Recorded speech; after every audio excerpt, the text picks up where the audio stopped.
Olá, eu sou Mônica Miller, da Miller Connect, sou pedagoga, profissional de educação física, neuropsicopedagoga, psicomotricista, especialista em gestão de pessoas e educação inclusiva. Estou aqui hoje para tratar com vocês de um assunto de extrema importância, que é a educação infantil. Essa fase da vida tão especial e onde a criança desenvolve tantas habilidades as quais ela vai precisar no futuro. Entre os motivos para uma família decidir colocar o seu filho na educação infantil, seria, número 1, a socialização, conviver com o outro, cooperar, partilhar objetos e partilhar situações. Número 2, a autonomia. Quem não sonha que seu filho seja autônomo, que consiga realizar certas tarefas sozinho? Então, na educação infantil, nós, através dos feitos realizados, conseguimos proporcionar que as crianças desenvolvam a sua autoestima e, com isso, elas percebem que são sujeitos, agentes que podem transformar a sua realidade. Número 3, a habilidade motora. Nós sabemos da importância do desenvolvimento físico e cognitivo da criança. Número 4, o desenvolvimento da linguagem. Quando a criança entra na escolinha por volta de 2, 3 aninhos, elas percebendo os outros falando, os outros coleguinhas, elas desenvolvem a linguagem.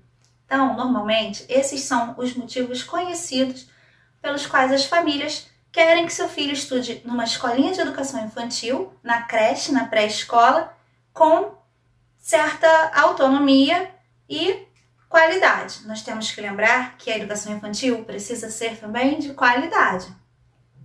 Vamos falar agora sobre um breve histórico da educação infantil. No passado, a criança era considerada um mini-adulto. Então ela brincava, jogava e até trabalhava como se fosse um adulto em miniatura. Na verdade, a criança não tinha o seu espaço. Depois do iluminismo, as crianças começaram a ser tratadas de uma outra forma, principalmente as que tinham um melhor poder aquisitivo. As crianças mais pobres continuavam sendo tratadas da mesma forma, muitas convivendo com os adultos dentro de casa, dormindo, sem ter o seu espaço e com isso absorvendo certas situações do dia a dia que não eram apropriadas para elas. Depois da Segunda Guerra, as mães foram trabalhar e deixaram seus filhos nos jardins de infância, principalmente na Europa e no Brasil também. Só que essas escolinhas, as pré-escolas, jardins de infância ou creches, como são conhecidas, ou maternais, elas não tinham uma certa metodologia de ensino. Então, as crianças eram, na verdade, deixadas ali apenas para que as mães pudessem trabalhar. No Brasil, com o artigo 29 da LDB, veio a conceitualização de educação infantil. Então, a LDB trouxe os objetivos físicos, psicológicos, intelectuais e sociais, sendo esses processos fundamentados em um conceito de educação para a vida. Na escola, hoje, o que acontece? Então, na escola, a criança tem acesso a diversos objetos, tem acesso à arte, à cultura, à ciência, dando vazão à sua criatividade. A BNCC vem trazer para a gente 6 direitos de aprendizagem das crianças na educação infantil. Elas são conviver, brincar, participar, explorar, expressar e conhecer-se. A BNCC ainda traz os 5 campos de conhecimento que essas aprendizagens devem ser adquiridas. Então, nós temos eu, o outro e o nós. O segundo, corpo, gestos e movimentos, que é onde entra a educação física. Traços, sons, cores e formas, onde tratamos das figuras geométricas, das cores, das letras. A escuta, fala, pensamento e imaginação, onde nós trabalhamos bastante atividades de leitura. E aqueles espaços da rodinha onde nós deixamos o aluno falar, contar as novidades e expor suas ideias e opiniões. E ainda temos espaços, tempos, quantidades, relações e transformações, onde aí entra a matemática e as ciências. E o cérebro? O que acontece com o cérebro nesse período de desenvolvimento da criança? Os primeiros anos de vida são fundamentais para o desenvolvimento do cérebro. Existem 1 milhão de conexões entre os neurônios por segundo sendo formadas. Sobretudo, os estímulos e as interações com as pessoas e com o ambiente é que faz com que esse desenvolvimento seja saudável. É um período que cumpre o papel decisivo na capacidade da criança aprender para o resto da vida, pois, ao adaptar-se às mudanças e às situações difíceis, elas vão se adaptando perante a vida, sabendo como agir e como autorregular-se. Quanto maior for a construção do cérebro nesse período, melhor será a preparação da criança para o futuro. São fundamentais o estímulo adequado, o carinho, o afeto e experiências positivas. Como eu posso auxiliar essa criança na época de pandemia estando em casa? Essas são dicas para professores que estão preparando as aulas virtuais e para os pais. Como eu posso aproveitar esse momento com a criança em casa? Então, para que você garanta o desenvolvimento do seu filho, é muito importante, caso a escolinha que ele esteja proporcionando aulas, é muito importante que ele acompanhe essas aulas. Tem aquele momento em que a criança não aceita, por ela estar em casa, ela pensa estar de férias, eles são bem pequenininhos e também sentem preguiça. Então a gente precisa motivar, precisa estimular. Lembrem-se que não é só o papel dos pais e nem só o papel da escola fazer com que a aprendizagem aconteça. Nós devemos estimular todo o tempo, desde o nascimento do bebê. O número de conexões neurais vão aumentando no segundo ano de vida. E no terceiro ano acontecem as podas neurais. Quer dizer que nós nascemos cheios de possibilidades, nosso cérebro faz várias redes de possibilidades para que a criança se desenvolva. Ao perceber que algumas delas não foram desenvolvidas, há uma poda nesses neurônios, que essas conexões não são necessárias e não precisam continuar acontecendo.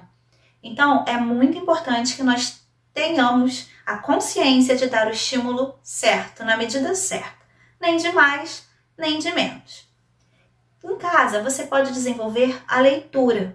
Professoras, peço para que os pais façam leituras com os filhos, porque é necessário para que se desenvolva a linguagem oral, fortalece o vínculo com quem lê, desenvolve a atenção, o vocabulário, a memória, o raciocínio, estimula a curiosidade, a imaginação e a criatividade.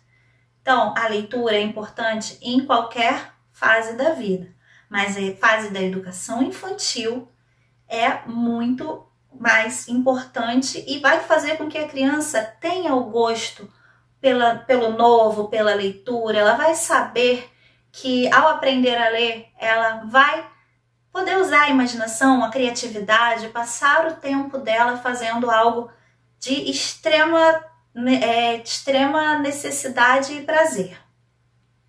A autonomia. Nós falamos lá no início sobre a autonomia.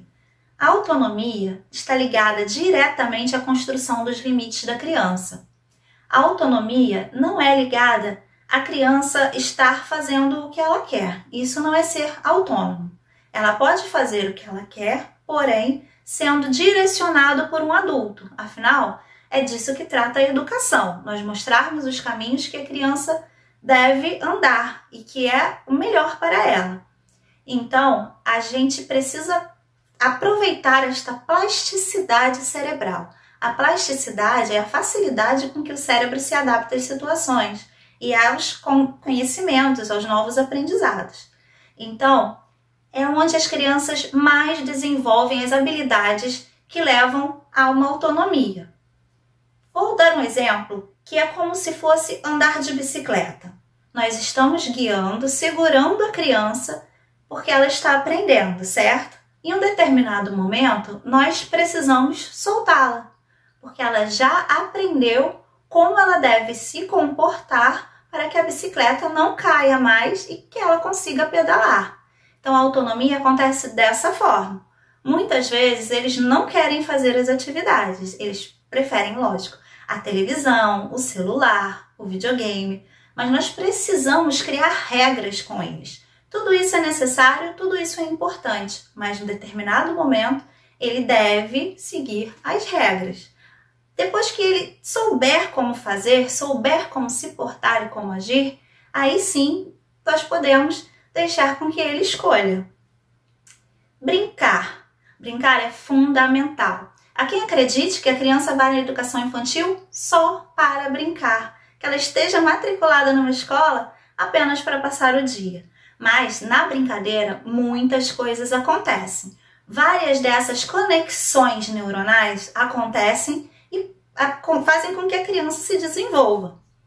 Ela pode brincar de faz de conta, ela precisa fazer várias brincadeiras diferentes com os irmãos, ou com os pais, ou com os primos. Na escola nós temos o tempo inteiro outros colegas para brincar, mas em casa é necessário também que ela tenha companhia para brincar. É importante que o adulto ou a pessoa que acompanha a criança que faça com que ela se sinta observada, que ela se sinta importante naquele momento da brincadeira. É importante também ensinar a criança a esperar a sua vez, num jogo ou numa brincadeira. É importante pintar com a criança, desenhar, fazer bolinhas de sabão, por exemplo. A gente tem que mostrar para a criança que não é necessário ter dinheiro para que ela possa se divertir.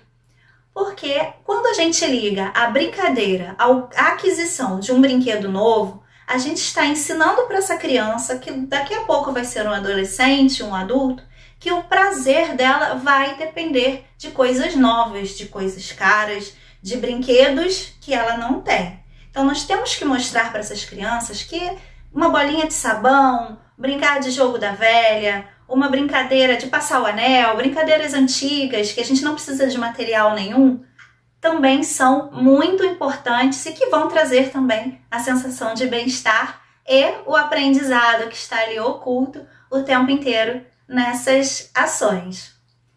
Eu agradeço vocês por estarem assistindo o vídeo, deixem o seu like, curtam o canal e até a próxima. Tchau, tchau!